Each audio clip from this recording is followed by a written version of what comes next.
역대하 11장 13절 말씀부터 17절까지입니다.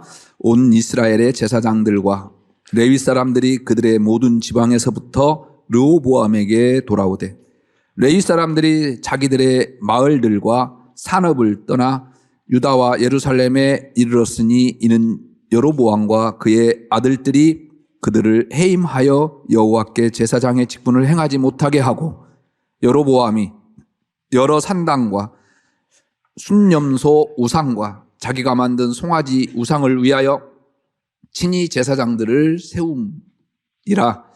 이스라엘 모든 지파 중에 마음을 굳게 하여 이스라엘의 하나님 여호와를 찾는 자들이 레위 사람들을 따라 예루살렘에 이르러 그들의 조상들의 하나님 여호와께 제사하고자 한지라. 그러므로 3년 동안 유다 나라를 도와 솔로몬의 아들 르호보암을 강성하게 하였으니 이는 무리가 3년 동안을 다윗과 솔로몬의 길로 행하였음이더라. 아멘. 2023년 새해가 밝았습니다. 새해 여러분들이 참 행복했으면 좋겠습니다. 오늘 3부 찬양대들처럼 행복하게 그 여호와를 찬양하고 한 해 살아가시기를 주의 이름으로 축복합니다. 하나님 앞에서 또 하나님 안에서 기뻐하고 감사함이 넘치기를 기원합니다. 새해가 밝았다고 해서 어제와 완전히 다른 세상은 아닙니다. 오히려 지난해보다 더 암울한 소식들이 전해집니다. 경제 불황으로 고용이 불안해지고 물가는 오르고 우리네 삶은 더 버거워질 것이라고 예측합니다.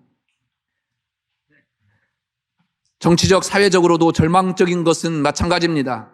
그렇다고 해서 이 절망 속에 갇혀 있을 수만은 없지 않습니까? 예수를 믿는 우리에게 단 1%의 희망만 있다 하더라도 우리는 포기할 수 없습니다. 예수님께서 몇 %의 희망으로 다시 살아나셨습니까? 살아날 희망이 몇 %라도 되었습니까? 아니요.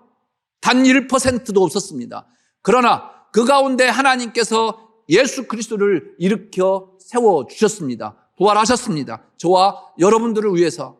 그래서 우리에게 단 1%가 아니라 0%의 희망이 있다 할지라도 우리는 다시 일어나고야 말아야 합니다. 왜냐하면 우리는 그 예수님을 믿기 때문입니다. 그 예수님께서 누구보다도 여러분들을 사랑하기 때문입니다. 하나님의 일은요, 가능성으로 이루어지지 않습니다. 새해 비록 작년보다도 더한 혹한이 찾아온다 하더라도 저는 절망하지 않겠습니다. 희망을 노래할 것입니다. 왜냐하면 저와 여러분들은 예수를 믿는 예수뿐이기 때문입니다. 여러분들은 새해에 어떤 기도를 하셨습니까? 저는 개인적으로 새해가 되면서 이런 기도를 해봤습니다. 처음 이 교회에 부임했던 그 생각, 그 감사를 되찾게 하옵소서. 우리의 생각을 조금만 달리하면 감사가요, 불평이 되고 불만이 되더라고요. 결국 그렇게 불평과 불만 속에 살아가면 내 손에 한 거예요. 하나님과 멀어지게 되고요, 교회와 멀어지게 되면 내 손에 아니겠습니까? 그런데 권사님, 죄송하지만 이 불평과 불만과 감사의 차이가 백지장보다도 얇아요. 우리가 잠깐만 생각하면요, 감사가 돼요. 모든 게 하나님의 은혜가 되더라는 겁니다. 올 한 해 여러분들의 삶을 이끄는 마음이었으면 좋겠습니다. 잠깐 생각하셔서 감사로, 은혜로 채워가는 여러분들 되시기를 주의 이름으로 축복합니다. 그리고 저는 이렇게 기도했습니다. 새해 제 개인적으로 이 예배를 회복해 하옵소서. 예배의 승리자가 되게 해달라고 기도했습니다. 그래서 예배 철저하게 준비하겠습니다. 또 하나님 앞에 부끄러움 없도록 이 예배 하나님 앞에 드려지는 예배 되도록 힘쓰겠습니다. 그리고 여러분들을 위해서 기도했습니다. 올 한 해 새해 첫 주일에 여러분들에게 던지는 화두는 예배자로 승리하게 하옵소서. 그 기도를 드렸습니다. 장로님, 예배자로 승리하면 되는 거 아니겠어요? 집 팔아먹으면 어때? 아멘 않는 것 봐. 내 모든 것 다 잊어버려도 어떻습니까? 누구한테 비난받아도 어떻습니까? 예배자로 성공하면 되는 거 아니겠어요? 여러분들에게 올 한 해 이 예배에 성공하는 귀한 복이 임하기를 주의 이름으로 축원합니다. 오늘 본문의 예배를 위해서 예루살렘으로 다시 돌아오는 사람들을 만나죠. 솔로몬은 많은 건축을 했어요. 그 건축을 위해서 솔로몬의 그 눈에 쏙 뜨는 사람 하나를 발견했습니다. 누굽니까? 여로보암이었어요. 그래서 그를 그 감독관으로 세웠죠. 그런데 백성들은요, 이 솔로몬 시대가 영화롭고 또 굉장히 나라가 부강해졌다고 하지만 백성들과는요, 무관했어요. 왜요? 그 엄청난 건축을 위해서 동원된 사람들이 누굴까요? 일반 백성들이었습니다. 그 건축을 하기 위해서 누구의 피눈물을 빼내야 했겠습니까? 일반 백성들의 그 세금으로 건축을 했지요. 그래서 이제 이들은 너무나도 견딜 수가 없었습니다. 세금과 또 부역으로 인해서 고달팠습니다. 그런데요, 이 솔로몬이 세운 이 감독관 여로보암에게 선지자 아히야로부터 하나님께서 10조각을 주면서 내가 10족속들을 데리고 나라를 열 것이고 왕이 될 것이다 라고 하는 말을 하게 하지요. 이 사실을요, 솔로몬이 알게 되었어요. 솔로몬이 가만두겠습니까? 죽이려고 하지요. 그래서 솔로몬이 애굽으로 도망칩니다. 그 찬란한 영광을 받았던 솔로몬이 죽게 되지요. 그래서 그 아들 르호보암이 왕을 잇게 됩니다. 그래서 애굽으로 도망갔던 여로보암과 많은 백성들이 르호보암을 찾지요. 당신 아버지 때문에 우리가 이렇게 피폐한 삶을 살았다. 이제 세금과 부역에서부터 우리를 감하여 달라라고 부탁을 하지요. 그러나 르호보암은 그의 젊은 관원들의 이야기를 듣죠. 그 관원들이 뭐라고 합니까? 호강해서 그런다. 너무 편해서 그런다. 오히려 당신 아버지보다도 더 센 채찍으로 그들을 다스려라 이야기하지요. 결국 백성들은 유다와 베냐민 지파를 제외하고 10지파가 이 여로보암을 중심으로 해서 반란을 일으키게 됩니다. 르호보암은 예루살렘 성을 도망쳐요. 후에 이제 전열을 재정비해서 용사들을 모읍니다. 베냐민 지파와 유다 지파 사람들에게 싸울 수 있는 장병들을 모집합니다. 무려 18만 명이 모였습니다. 그때 하나님께서 선지자 스마야에게 말씀하시죠. 너희는 올라가지 마라. 형제와 싸우지 말고 각기 집으로 돌아가라. 이 일이 내게로 말미암아 난 것이니라. 나에게 말미암아 났다? 내가 의도했다라는 거예요. 내 섭니다라는 거예요. 내가 그렇게 만들었다라는 거예요. 결국 남부 지파의 군대는 하나님의 명에 의해서 해산되지요. 이렇게 해서 남과 북이스라엘이 갈라집니다. 여로보암이 북이스라엘의 왕이 된 것은요, 여로보암의 노력이나 모략으로 된 것이 아닙니다. 아히야 선지자의 예언처럼 하나님께서 왕으로 세우신 것입니다. 그리고 이 여로보암에게 하나님께서는 이렇게 축복의 말씀을 하십니다.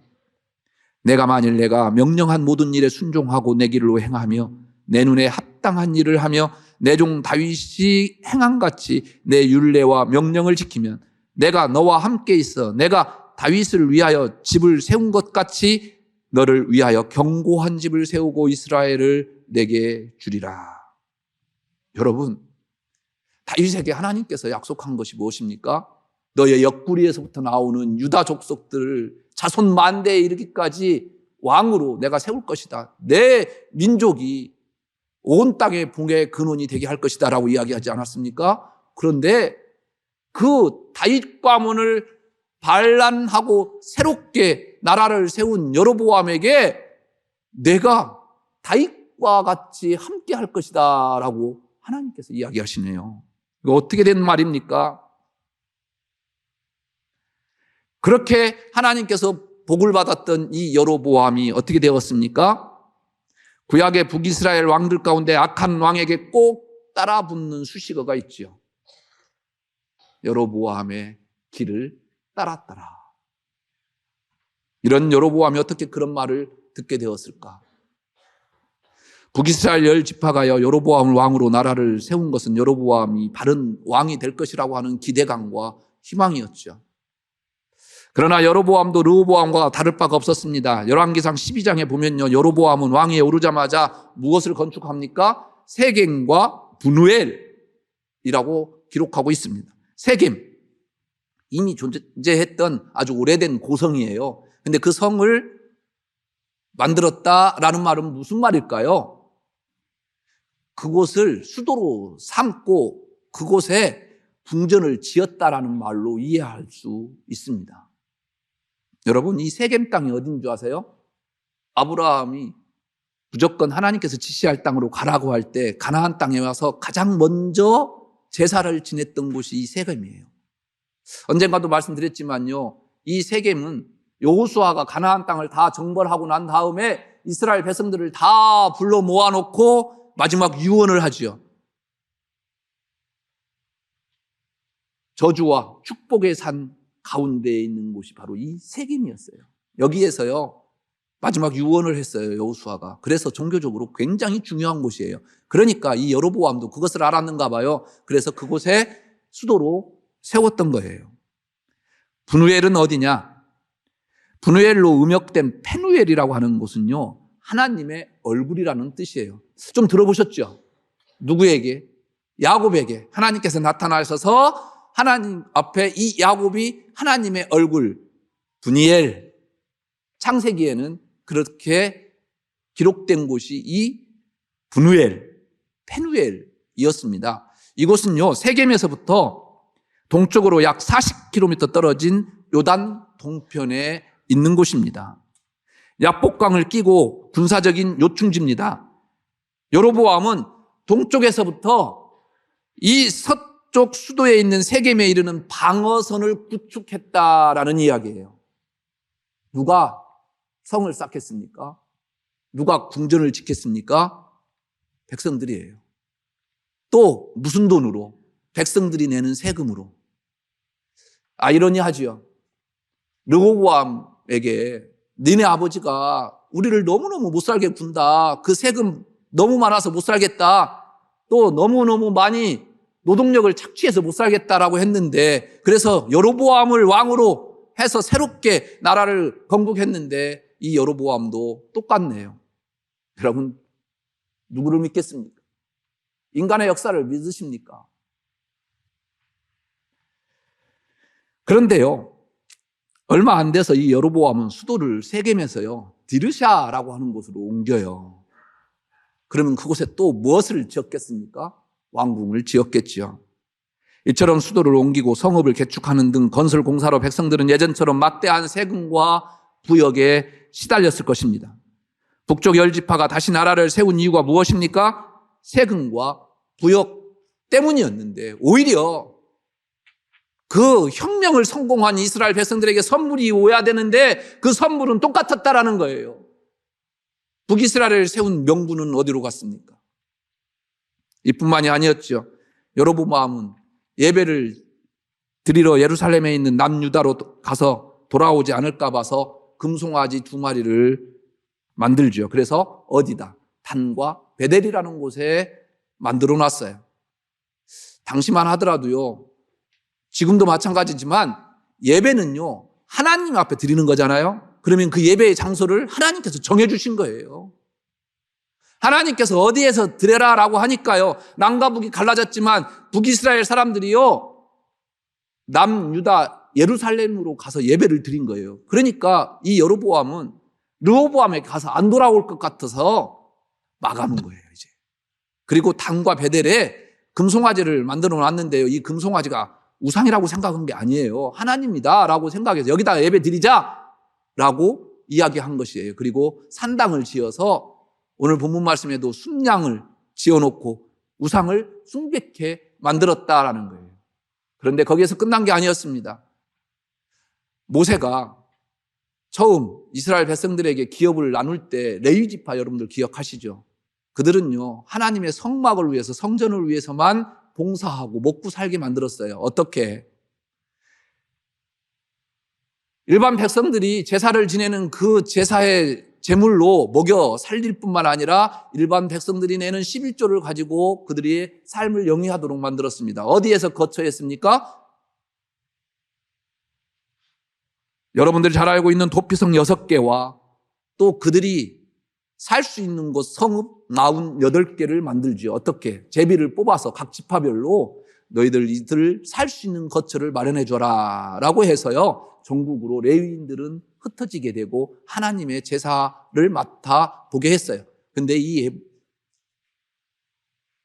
여로보암이요, 이 제사장들을요 다 제사를 못 지내게 해버렸어요. 제사장직을 박탈시켜버렸다라는 거예요. 그리고 누구든지 원하는 사람이 있으면 제사장 시켜주겠다라고 이야기합니다. 그래서 결국 그들은 예배를 찾아서요, 다시 예루살렘으로 가게 된 거예요. 그들과 갈 때 오늘 본문 말씀에 보면 누가 갔습니까? 하나님을 찾는 일반 백성들이 함께 그들과 갔더라라고 이야기합니다. 한번 여기서 레위인들 생각해 보십시오. 성막 제사장 역할 잘 감당했어요. 그러니까 누구보다도 절차와 방법 어떻게 해야 되는지 잘 알죠. 그러면 여로보암에게 신청을 하면 누구보다도 우선권이 있었을 것입니다. 그렇지 않겠습니까? 그러면 제사장으로 섬기면 먹고 또 입고 또 살 집은 충분하지요. 그런데 레위인들이 제사장직에 자원을 하면 경험도 있고 명문도 있었기 때문에 충분히 먹고 살만한데도 불구하고 그들은 그곳에 있지 않습니다. 왜요? 하나님을 섬기는 것이 아니었기 때문에 그렇습니다. 그래서 레위인들은 자신들의 터전을 다 포기하고 예루살렘으로 돌아옵니다. 그들은 바로 여호와를 찾는 사람들이었기 때문입니다. 믿음의 사람에게 가장 중요한 것이 바로 이 예배입니다. 예배는 하나님께서 가장 기뻐하시고 좋아하시는 것이기 때문입니다. 그리고 예배를 통해서 우리를 만나주십니다. 어디나 계신 하나님을 우리는 어디서나 만날 수 있습니다. 그렇죠? 그런데 예배는 구약 성경의 정통에 의하면 하나님께서 정해주시는 곳에서만 예배를 드렸어야 돼요. 하나님께서 원하시는 모습으로 하나님께서 정해주시는 곳에서 올라가야만 했습니다. 그래서 이스라엘 남성들에게요, 1년에 3번씩은 꼭 예루살렘으로 올라가라 하나님께서 명령하신 것입니다. 그래서 주님은 이렇게 말씀하시죠. 아버지께 참되게 예배하는 자들은 영과 진리로 예배할 때가 오나니 곧 이때라. 아버지께서는 자기에게 이렇게 예배하는 자를 찾으시느니라. 하나님은 영이시니 예배하는 자가 영과 진리로 예배할지니라. 할렐루야. 예배할 때가 올 것인데 곧 이때라라는 거예요. 오늘 새해 첫 주 예배에 제가 여러분들에게 화두로 던지는 이 예배에 대해서 본문을 잡고 예루살렘으로 돌아가는 여호와를 찾는 사람이라고 하는 제목으로 여러분들에게 화두를 던지는 이유가 무엇입니까? 여러분, 올 한 해 이 예배의 성공자가 되시기를 진심으로 바랍니다. 요나를 보십시오. 요나는 선지자인데도 하나님을 만나는 자리를 피해 배 밑으로 들어갑니다. 다른 나라로 도망칩니다. 결국 물고기 뱃속으로 들어가죠. 아담과 하와는 하나님이 찾아오시자 동산 나무 사이에 숨어버립니다. 이미지가 하나님의 형상으로 지음 받은 존재들이에요. 그런데 왜 이런 존재가 하나님을 피해 도망갔을까? 무엇 때문에? 사탄 때문에 그렇습니다. 그렇습니다. 사탄, 하나님과의 관계에 있어서 거리를 멀게 합니다. 여러분들 하나님을 찾고 교회를 찾을 때 그 어떠한 것도 그 하나님과 거리를 멀게 한다고 한다면 사탄입니다. 그 사탄이 여러분들을 방해하는 일이 없기를 바랍니다. 이겨내시기를 바랍니다. 왜냐하면 하나님은 이 예배를 가장 기뻐하시기 때문입니다. 가능하면 사탄은요, 우리와 하나님과의 거리를 멀게 합니다. 그러나 올 한 해 어떻게 해서라도 어떠한 역경과 억압 속에서도 하나님과의 거리를 좁혀가는 여러분들의 한 해가 되시기를 주의 이름으로 축복합니다. 사람들은 하나님은 어디나 계시기에 어디서나 하나님을 만나면 된다고 말을 하지요. 혹시 우리의 편리함 때문에 우리의 핑계는 아닙니까? 코로나19로 인해서 목사로서 가장 큰 걱정이 있습니다. 예배를 너무 쉽게 생각하게 되었다라는 것이죠. 예배는 하나님 앞에 나아가는 것입니다. 하나님께서 정해주신 곳으로 올라가는 것이 예배입니다. 그런데 코로나로 인해서 이 예배의 장소가 무너졌어요. 너무 쉽게 생각하게 됩니다. 물론 특별한 상황에서는 어쩔 수 없었겠지요. 그래서 코로나로 예배 드릴 수밖에 없었을 때 인터넷으로나마 예배 드릴 수 있는 것 또한 감사했지요. 또 지금도 인터넷으로나마 예배를 드릴 수 있는 것이 간절함인 분들도 참 많아요. 그러나 그렇지 않은 분들도 함께 묻어가려고 하는 것이 문제라는 거죠.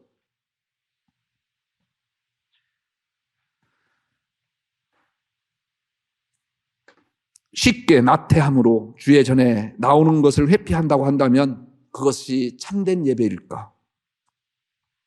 우리 교인들 가운데 외국에 가셔서요, 집에 계셔서 지병으로 도저히 예배 드릴 수 없어서 인터넷으로나마 예배 드릴 수 있게 해주셔서 너무나도 감사하다고 저한테 전화하고 또 찾아와서 말씀하시면서 코로나가 끝나더라도 인터넷 생중계를 좀 해주셨으면 고맙겠다라고 간절함으로 부탁하는 분들도 꽤 있어요. 그래서 저는요, 그분들 한 분을 위해서라도 생방송 예배를 멈출 수가 없습니다. 그런데 내가 편함을 위해서라고 한다고 한다면 그게 진정한 예배일까? 우리가 흔히 예배가 살아야 내가 살고 가정이 살고 나라와 민족이 산다라는 말을 합니다. 이를 증명하는 본문이요 17절 말씀이에요. 르호보암이 누구였습니까? 너무나도 악했습니다.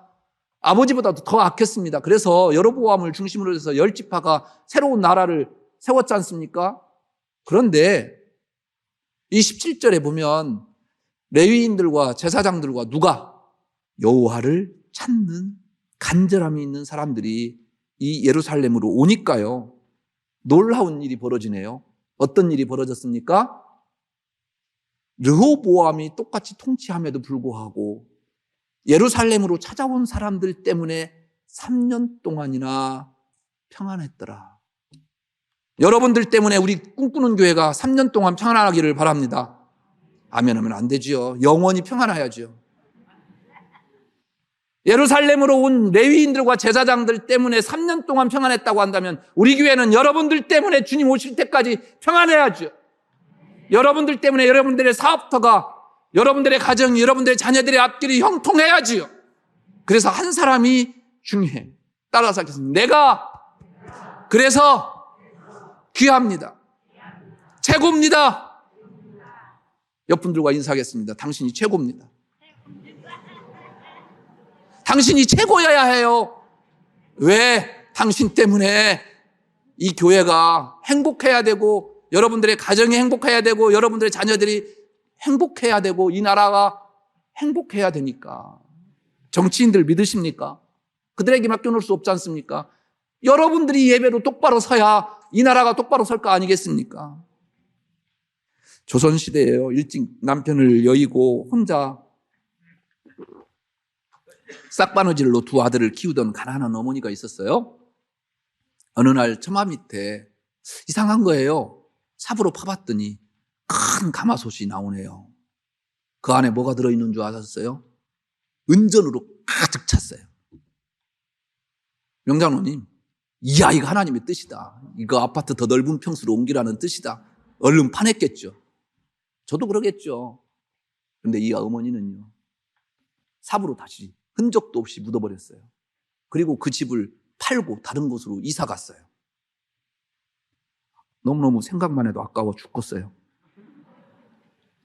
두 아들이요, 장원급제에서 벼슬을 하고 학문의 깊은 학자가 됐을 때 그제서야 어머니는 그 가마솥 이야기를 하네요. 이유 없이 큰 돈을 얻고 학문이 깊은 학자가 됐을 때 어머니는 가마솥 이야기를 꺼내는데요. 이유 없이 큰 돈을 얻으면 반드시 재앙이 있다. 사람은 마땅히 고생해야 하는데 어려서부터 편안하게 되면 공부에 전력을 다하지 못하고 돈을 낭비하고 게을러져서 쓸모없는 사람이 된다. 그래서 나는 기꺼이 가난의 길을 선택한 것이다. 두 아들에게 이야기해요. 진짜 있었던 이야기예요. 숙종 때 예조 판서를 지낸 김학성 대감의 어머니에 대한 이야기입니다. 어머니는 힘들지만 지혜로운 선택을 했습니다. 돈에 자신과 자녀들의 삶을 내어주지 않았습니다. 가난할 망정 돈을 넘어서는 존경할 만한 생각을 선택한 것입니다. 레위인들도 마찬가지입니다. 얼마든지 안락하고 편안한 자리에 있을 수 있었습니다. 그러나 그 자리를 포기합니다. 왜요? 예배를 위해서 과감하게 자리도 잡았을 거 아니겠습니까? 가나안 땅에 들어와서부터 살았던 땅이에요. 이들은요. 이제 삶의 터전이에요. 그런데 그것을 다 버려두고 예루살렘으로 돌아오네요. 뭐 때문에? 여호와를 찾아서. 여호와를 찾는 게 무엇입니까? 예배예요. 이 예배를 위해서요, 모든 것 다 벗어버렸습니다. 그랬더니 그들로 인해서 예루살렘에는 예배의 분위기로 넘쳤고요, 비록 왕은 악하였지만 그들로 인해서 나라가 평안해졌습니다. 우리에게 가장 중요한 것이 뭘까? 예배입니다. 이 예배가 여러분들에게 회복되기를 바랍니다. 그래서 예루살렘에 하나님의 믿음의 온기로 가득했던 것처럼 우리 꿈꾸는 교회가 여러분들이 예배자로서 회복되어서 아름다운 교회가 됐으면 좋겠습니다. 여러분들의 삶의 자리가 하나님께서 통치하시는 세상이 되었으면 좋겠습니다. 왜? 예배자들이 있는 곳이기 때문에, 여러분들이 서 있는 자리이기 때문에 하나님께서 그 땅을 통치하시고 하나님의 정의가 하수같이 흐르는 이 땅 되기를 주의 이름으로 축복합니다. 기도하겠습니다.